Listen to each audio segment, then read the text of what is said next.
Hey everybody, we are back with another episode of Can't Stop Snapping podcast. I just wanted to clarify a couple things in this introduction to today's episode. Originally, what you will hear as the episode was recorded and planned as an introduction into another episode I had previously recorded. What you will be hearing is me and a guest host breaking down the patch notes that released on June 29th. And I did think the conversation would maybe originally go 10-15 minutes, but it ended up being longer. So I thought it would make more sense for it to be its own full-length episode and not make, the other episode kind of twice the length, which would be, I just think, too long for listeners. So today we will be just covering the patch notes. We have a great conversation for you. We do reference a couple of times. I say things like, we're going to jump into the rest of today's episode. We're going to break down locations, etc. That will be coming in an episode next week. So make sure you do follow the podcast so you don't miss that episode coming next week. I apologize for the confusion. Thank you always for listening and for continuing to support the podcast. Make sure to follow us on Twitter at can't_stop_snap, where you can follow the podcast, you can give feedback to the podcast, and you can participate in future polls and surveys, etc. regarding the podcast. With all that being said, thank you for listening, and let's jump into today's episode. Hey everybody, we are back with another episode of Can't Stop Snapping. Well, today's episode, we are going to be talking about locations, our breakdown of locations, thoughts of locations, and we're joined by a guest host for that. But at the time of recording and in preparation for this episode, we did have a patch launch for the app, and with that comes patch notes, and we wanted to make sure we covered this week. We didn't wait until next week. So as part of this introduction, and before we jump into the rest of the episode, wanted to break down all of the patch notes for the June 29th update. And for that, I am joined by Loot Muncher. Loot Muncher has been streaming the game and has been participating a lot in the social media around the game on Discord and in other places. And he's willing to, jump on here and kind of give his thoughts and opinions about the patch notes for the June 29th update. So, Loot Muncher, thank you for joining us. No worries. I know that everyone's been waiting on this patch, so glad it's finally out. Yeah. The developers have been saying probably a couple weeks, probably a week, and so we've all been anticipating this week. And when we saw the post from Ben Brode earlier today that it was coming today, I think there was a lot of excitement, and I think it was a lot of what we expected, but we'll dive into that as we jump through here. So this is organized into a couple of sections. So we'll jump kind of briefly through the general section of the patch notes. There were some improvements to the collecting experience for, how you get your free credits each day and how you can be reminded about that. They've given you the option to mute your opponent's emotes or their messages they're sending. So kind of some quality of life tweaks, if you will, updates to the news feed. One interesting thing, and I think this is probably the first thing we'll talk about, is they've added a daily limit to the amount of boosters earned from post-game rewards each day. So before there was no limit. So, if you went all 6 turns, you could get 6 boosters, and that could just go for as many matches as you played in a day. They've now set a limit for 200 boosters per day. And they've said explicitly that they think this will only affect about 10% of players who are actually already going over the 200 per day. But Loot Muncher, do you have any thoughts? Do you find this concerning? Do you not care? What's your thoughts on this? I think it's fine. I've seen quite a few people ask about it in the Ask the Dev section in the Discord, and they've answered it a few times. They really feel like the main thing with their economy is the boosters. Just people having too many, and people are like, since I have so many boosters, I don't have enough credits. But I'm pretty sure Ben has said it that it's a credit issue. I mean, it's a booster issue, not a credit issue. Yeah, essentially, you're kind of from all your missions in a day, you get so many credits, but it feels like if you're getting kind of infinite boosters, then it's not lining up. So they feel like this will line up better the two economies of boosters and credits. So it'll be interesting to see how that plays out. Yeah, and I'm sure if it needs adjustment in the future, I'm sure they'll look at it again. Yeah, I mean, this is like the first patch, right? So Yeah. still in beta, still in soft release. So lots to change, I'm sure, before global release. Well, up next, we'll just briefly cover some updates to the missions. They've lowered the bar for the mission that has to do with win a location with only one card. The easy mission was 2, and I think the hard mission was 4 times. That's been reduced to 1 and 2. And now missions with complete missions as a goal will now make progress when players actively claim missions instead of when missions are merely fulfilled. Not a ton to say there, just some tweaks to the missions, really. Next, they have a section about Season Pass. Again, a couple of tweaks here, nothing too crazy. The big thing we want to get into is really the balance updates, which is the next section. But one thing I did notice here, it kind of just aligns with what we were just talking about, was they did increase going forward with the Season Pass rewards. On the Season Pass track, instead of 2,100 credits, you can get 2,400 credits. And boosters have decreased from 200 to 185 that you can get on the track. I think this is a great fix. I mean, 15 less boosters and 400 or 300 more credits seems like a fair balance, in my opinion. What do you think on this? Do you think it should be more than this, or do you think it should be further adjusted? I actually think this is fine. I think this is a good change. It, goes with them wanting to make the boosters less, but then also give you a few more credits to make it maybe not feel as bad. Yeah, exactly.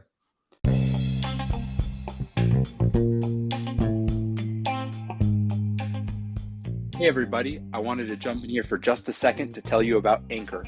Anchor is a tool that I am using to create this podcast and distribute it on Spotify, Apple Podcasts, and various other podcasting platforms. Anchor is an app you can download for free on the App Store and use to record, edit, add sound effects, etc., and distribute your podcast. I chose to use it because it was very simple to get up and going quickly, and it was free to use. If you have a podcast idea that you've been throwing around in your mind and you'd like to get out there, make sure to download the Anchor app or go to anchor.fm to get started and create your podcast today.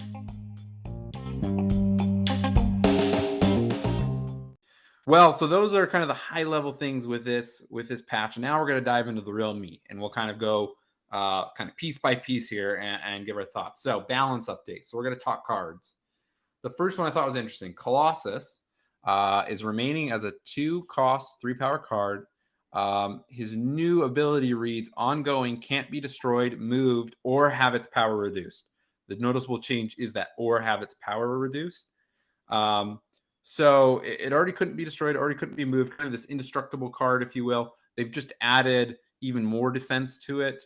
They say kind of it adds flavor, but also kind of boosts the viability of this card. Do you think this makes Colossus more of a just an add to kind of generalist decks, or do you still feel like this doesn't really change? I guess I should say, in my mind, Colossus was kind of a middling card. Do you feel like this lifts him enough, or still kind of leaves him in the middle? I do believe also that he could be moved before. So I think the can't be moved is new also. Good point. You're right. It was only the destroy. Yeah, which there isn't a lot that moves your opponent's cards, but still nice. But I still think it's middle of the road card. I think the biggest thing is the locations, sewer system, negative zone, the other one that gives negatives to everything there. I think Colossus being better in those locations could be cool if you're running, an ongoing deck or something like that. But I think it's still middle of the road. Yeah, I would agree there. Well, up next we have Crossbones. Crossbones is a pool 3 card, so I don't think a lot of people have unlocked Crossbones. It's just kind of if you've randomly drawn him in the pool 3 unlocks. But he's remaining as a 4 cost, 8 power, and his ability reads, you can only play this at locations where you are winning. The developer comment here is, we think this new templating will make the card much clearer and easier to understand quickly. I should have brought it up beforehand. Do you remember off the top of your head? I want to say that well, you know what? We've got some time here. I can look it up. It's the same thing, but it works the same way. It just was worded really badly before. It's Gotcha. like you can only play in locations where you have the greatest power or something like that. Yeah, where it's like, it's just too wordy. Yeah. So no real change in ability there. So that's good to understand better. Up next we have Crystal.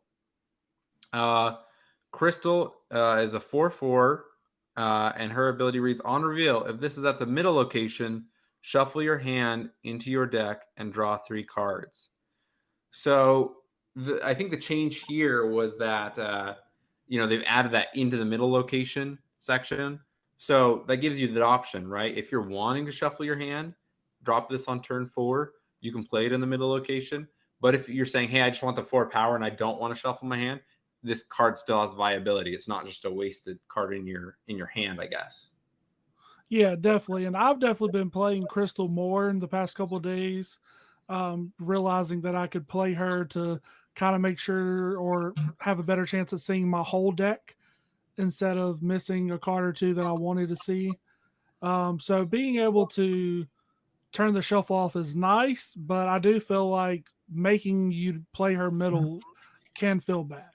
Yeah, kind of it gives some more flexibility while also giving you less flexibility, right? So kind of a Yeah. trade-off there. So yeah, it'll be interesting to see if she sees more play or kind of just average play with this change. So, well, up next is one of the big ones. I mean, everybody, kind of was expecting this.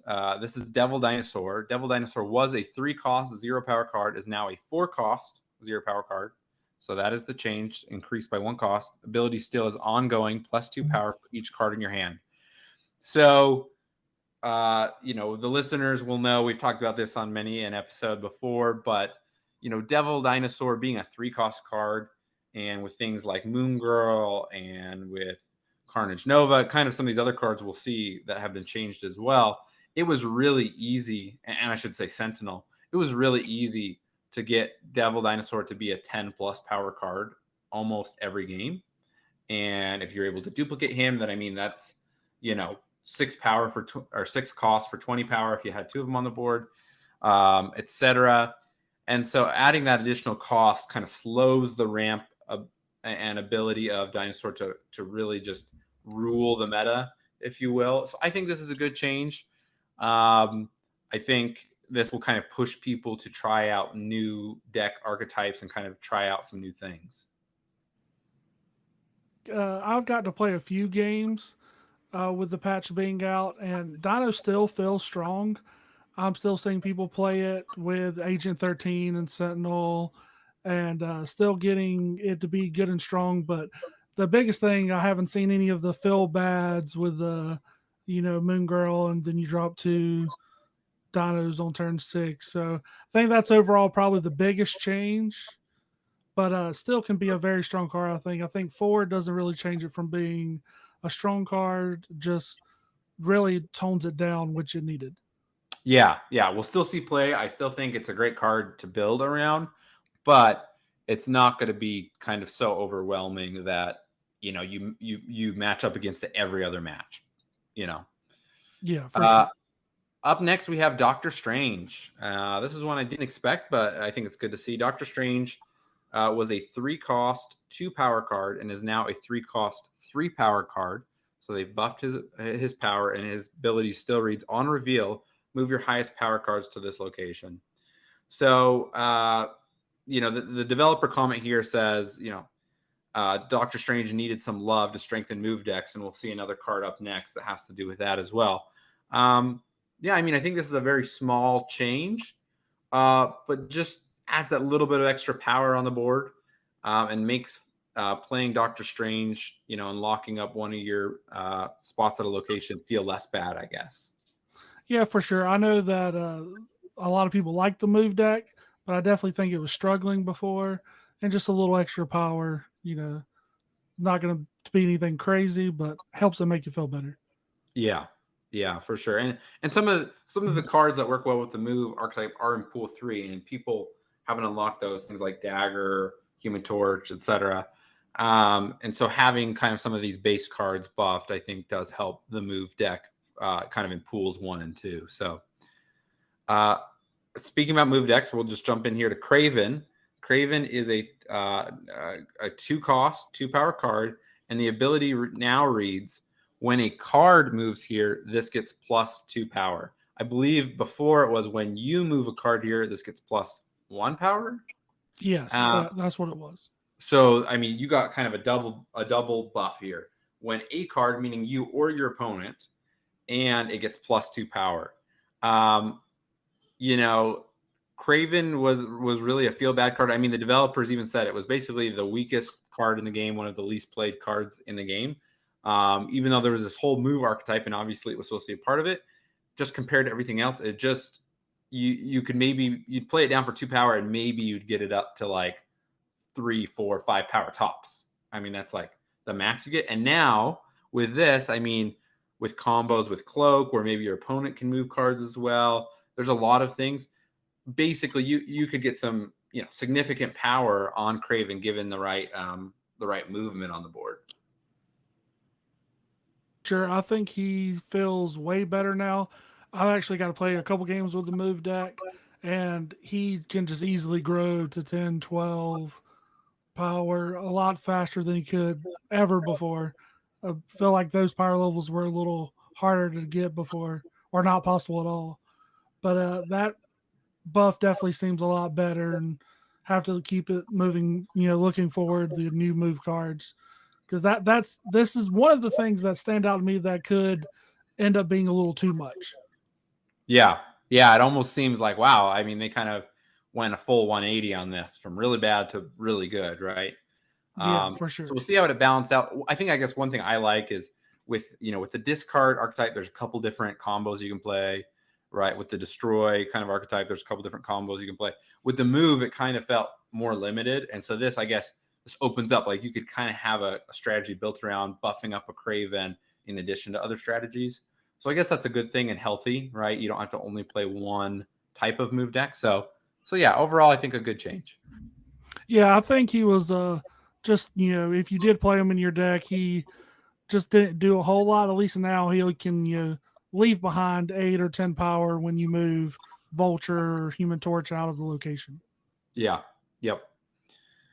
Well, up next we have Moon Girl. We kind of hinted at this when we were talking about Devil Dino, because that was kind of the magical pairing here. So Moon Girl has been changed from a 3-cost 3-power card to a 4-cost 4-power card. Ability still reads on reveal, duplicate your hand. So we've kind of already spoke to this. I mean, Moon Girl played into the Devil Dino kind of combo. It played into the Nova Carnage combo, which we'll talk about Nova here in a second. But right, you could get double Nova. And then obviously, there's a whole host of cards you could duplicate and can be really good. Obviously, Collector being another one, right? You could potentially get 6 power on Collector with Moon Girl being played down in addition to all the other combos. It really kind of just became this probably the most played deck, I would guess, right? Some of these cards we're naming and the combination. So I guess what are your overall impressions on the change from 3-3 to 4-4? Do you think that's enough to keep her good but lower the cost, kind of like you thought with Devil Dino, or do you think it should have been a different change? I think this is a good change too. I mean, I think Moon Girl was the problem card. I think a lot of people started realizing that Moon Girl was the problem card in the meta. The double Nova, double Dino just felt so bad and so overpowered, and she was the real key. I think the power adjustment still makes her feel strong. You can still combo her with Dino to refill your hand back up to get him to full power, or Collector, stuff like that. But really just stop the crazy plays with it. Yeah, it just slows it down, hopefully just enough to still be powerful, but it's more evenly matched against other decks. So well, up next, I would say we've got a couple more cards to cover, but this is kind of the other big one that we've been talking about. Nova is still a 1-cost 2-power card, but the ability now reads, when this is destroyed, give your cards +1 power. Before it was +2 power. So I mean, if you had a full board filled, or you're even, let's say 10 other cards that was buffing, I mean, that was 20 additional power.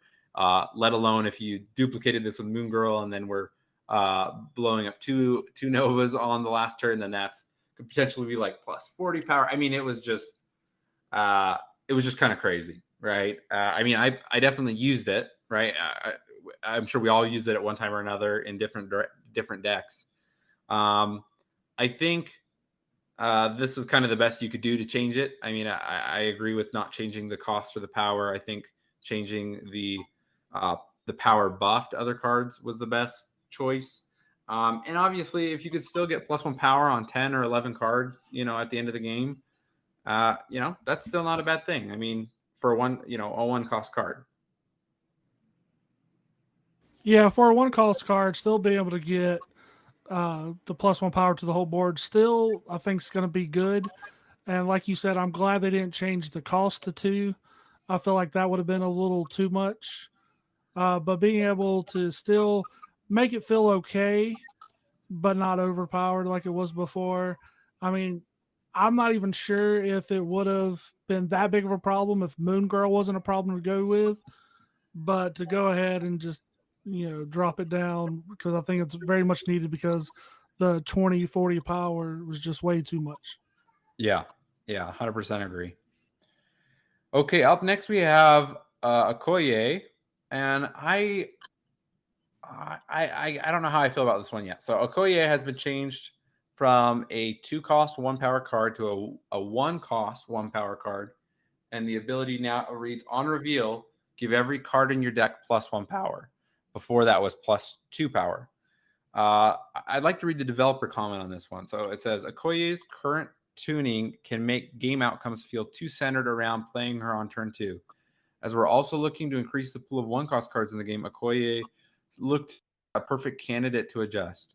So I play Okoye in one of my main decks I've been playing with. And I mean, I get what they're saying, right? It kind of felt like to get the maximum ramp, it was like player on turn 2. You don't want to play her on 3, 4, 5, right? Because then you're not getting as many cards buff that you're going to draw. But switching her to a 1 cost card, obviously you can play her earlier, but then lowering the power to +1. I don't know. I guess maybe it's just because I've enjoyed playing her so much in her current state that I'm still kind of torn on getting the less power. But I don't know. What do you think? Well, yeah, she was definitely one of my favorite cards too. Just the +2 power, but it definitely did feel like every time I drew her, had her in my hand, I wanted to play her on turn 2 above anything else. So I could see what they were talking about with her feeling so forced to be played on turn 2. But I think the change is interesting. We'll see how it turns out. I think initially I thought the change would be fine and should still be good. But there's a few things you can do now with Falcon and Beast, and play her multiple times over, and buff your deck. But that takes a couple turns to do. But I think it's going to be interesting. I think at first glance I thought that she'd still be fine, but now the more I think about it, I haven't seen her played yet.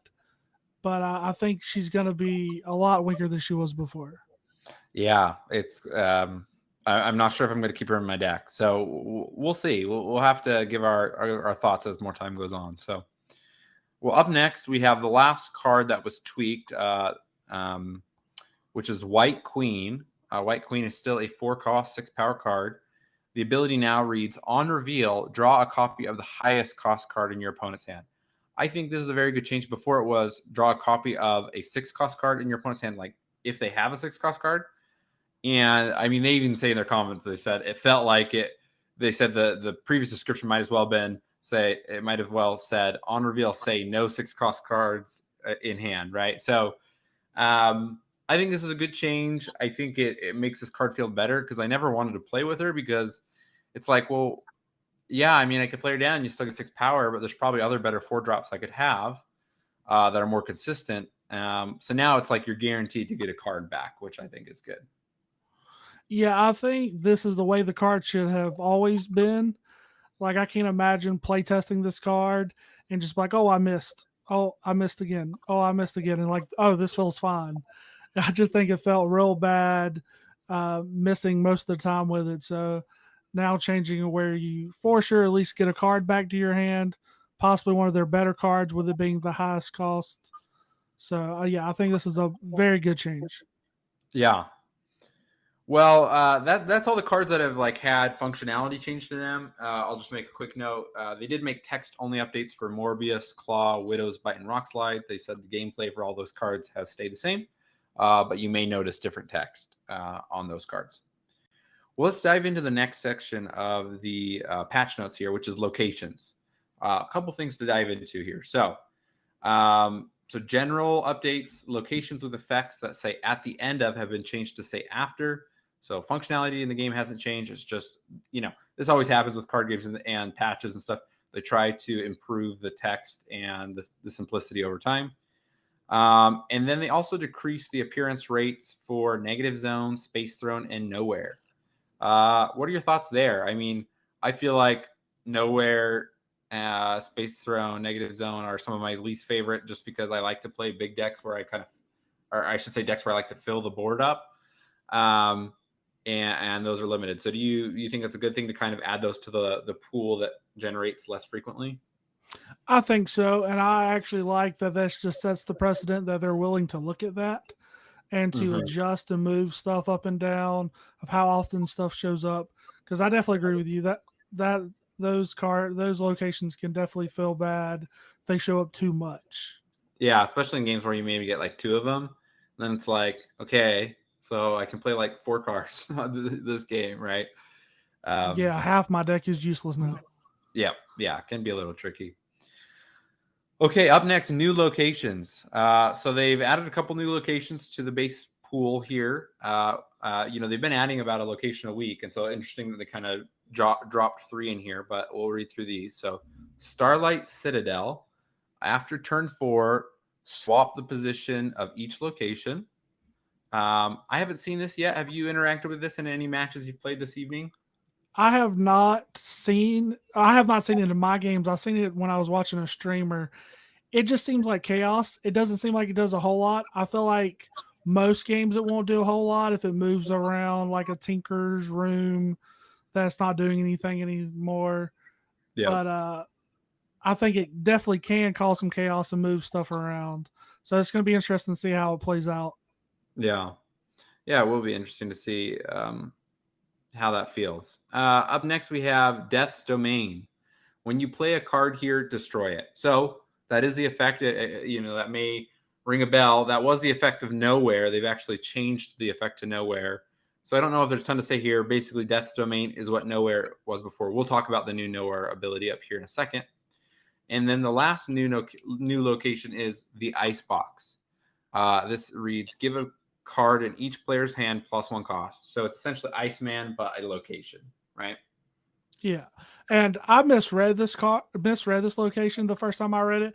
I thought it said all cards. And I was like, that seems insane. That feels, yeah. But then I reread it and I think it's fine. I think it'll be interesting, with some of the other locations, just a little mix up to make games feel different. One interesting thing, and maybe I'll have to ask the developers this in the Discord, it doesn't say maximum of 6 power. So I wonder if it can boost a 6-cost card to a 7-cost card, making it unplayable. Yeah, I imagine that it won't do that. I imagine it's the same as Iceman, but that would feel real terrible. You have Dr. Doom in your hand and it gets pumped up to 7. You just... Okay. Yeah, I mean, you'd probably just retreat then, right? You're like, well, this sucks. So it'd be interesting. I agree with you. I would assume it would be that way. It's just interesting that it's not there. So yeah, we'll have to see. Okay, location update. So this is what we referenced. So Nowhere has been given a new ability.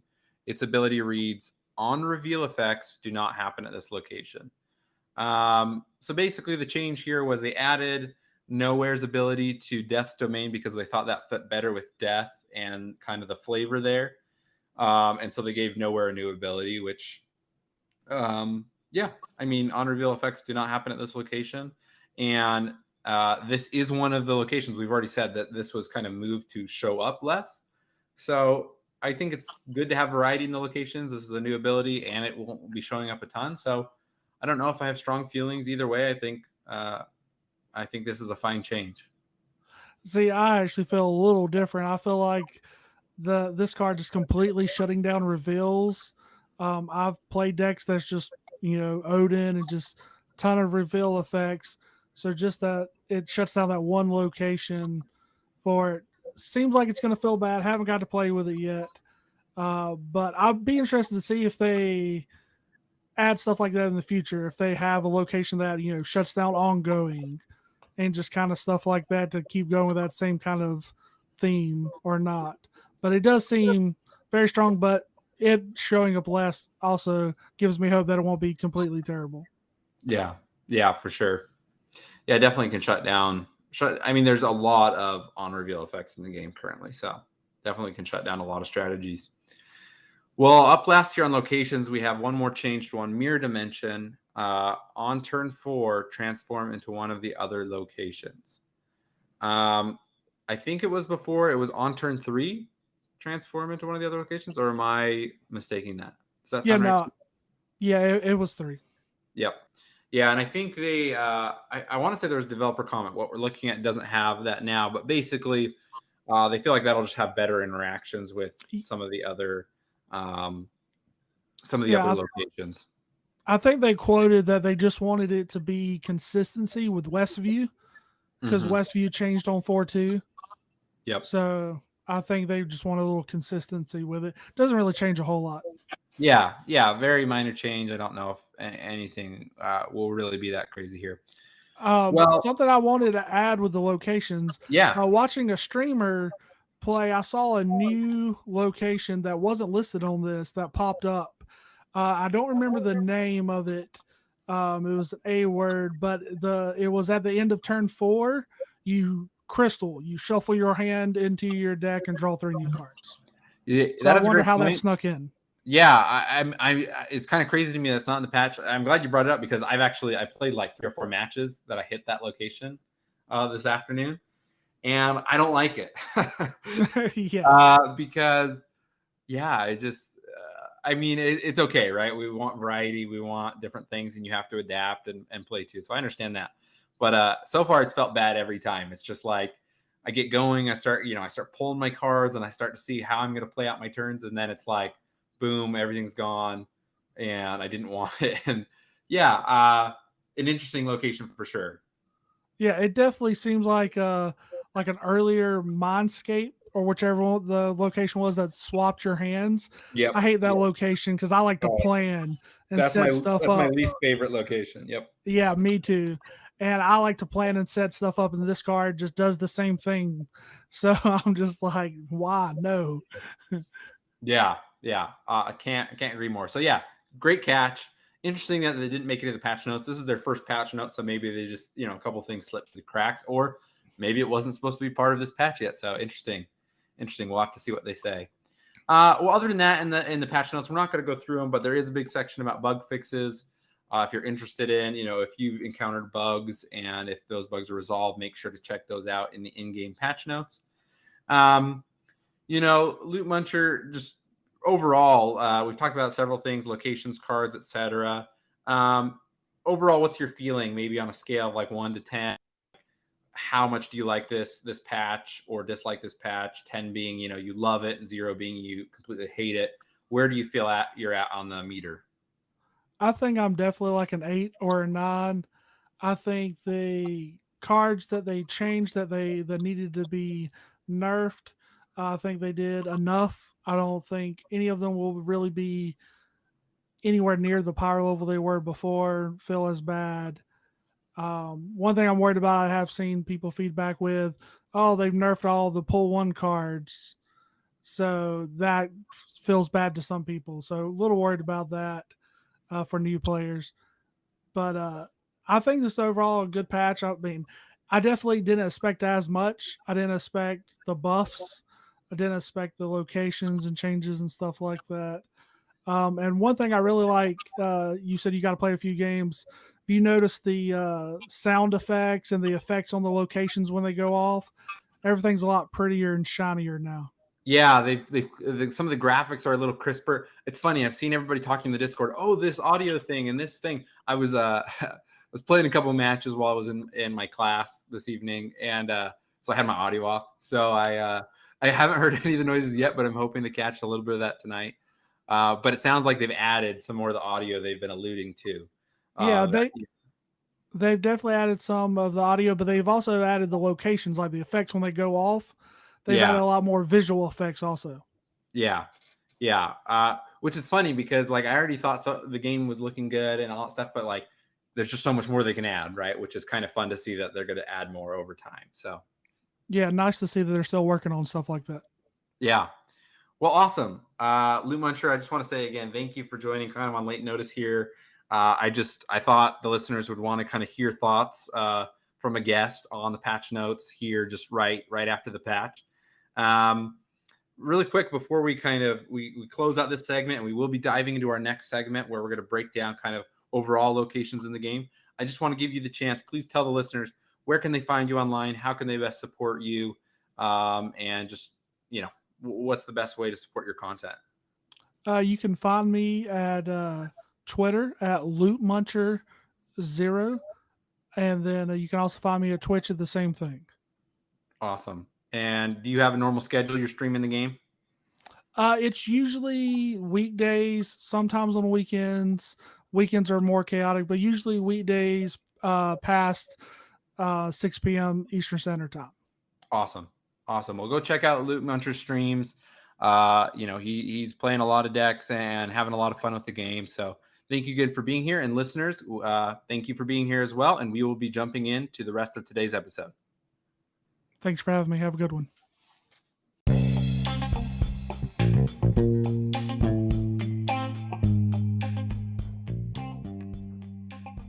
Can't Stop Snapping is a podcast written, produced, recorded, and hosted by Michael Thurman. Thanks for listening.